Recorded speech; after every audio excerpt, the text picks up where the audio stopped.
Yo mga idol, kumusta? Mandrake mga sports, tabi nga pala ating pag-usapan. Barangay Nibra, nakapagdesisyon si Stan, posibleng makakabalik na at coach team may binulgar tungkol sa SMB. So matapos napakainit na laban ng ating Barangay Nibra laban sa upunan ng SMB mga idol, talagang kung titignan nating lahat sa Bintid area, mas luging-lugi nga ang Barangay Nibra dahil kay Abe Jun Marpardo.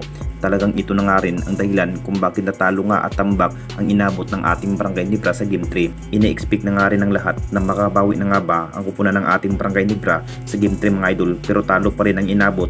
Isa pa rin ang SMB sa mahusay at lakas na lineup ngayong Philippine Cup. Hindi na naman natin expect mga idol na kadalasan sa naging laban, pasok talaga ang SMB sa semis. Pinatunayan pa rin na lakas pa rin ng SMB ngayong semifinals mga idol.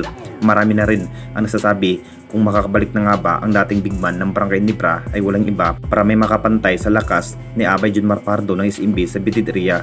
Ang pinaplano pa rin ng ating Jinkies mga idol na maharabat muli bilang wristback sa Game 4 ay walang iba kundi si Sistan.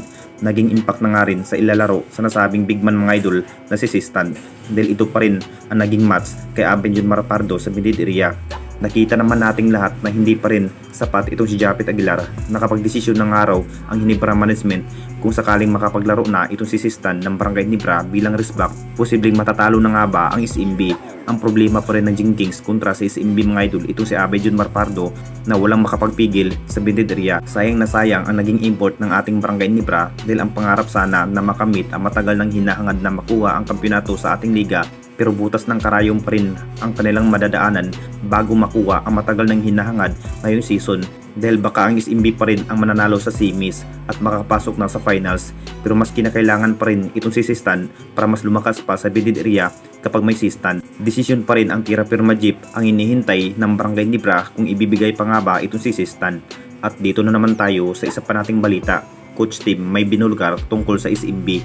Alam na nating lahat mga idol, isa na rin ang Barangay Nibra at SMB sa napaka-intense ang kanilang ipinakitang laban ngayong season. Hindi na rin basta-basta ang kanilang performance mga idol dahil malalakas rin ang SMB sa outshot shooting mga idol, partikular kay Chris Ross at Marcio Lassiter at CJ Perez.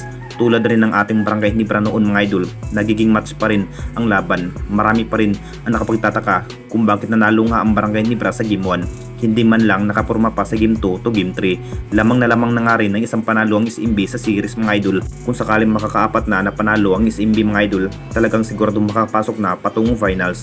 Matapos sa naging laban, may binulugar na nga rin itong si coach team tungkol nga sa naging laro ng SMB. Talagang may halong pabisikal na nga rin ng SMB mga idol, tulad nga kay Chris Ross at Jericho Cross. Kitang-kita ng araw ang pandaraya ng SMB kung bakit panalo nga sa Game 3. Sa sinabi pa rin ni Coach Tim Con mga idol, siguradong tatalunin ng araw ang SMB sa Game 4. Matinding plano at sistema ang kanyang dapat gawin para matalo lamang ang SMB. Bukas na rin ang pang-apat na laban ng ating Barangay Nibra dahil hindi pa rin basta-basta ang sitwasyon ng Jinkings, baka sila na nga rin ang matatalo ngayong semis. Anong masasabi ninyo mga idol tungkol sa ating video?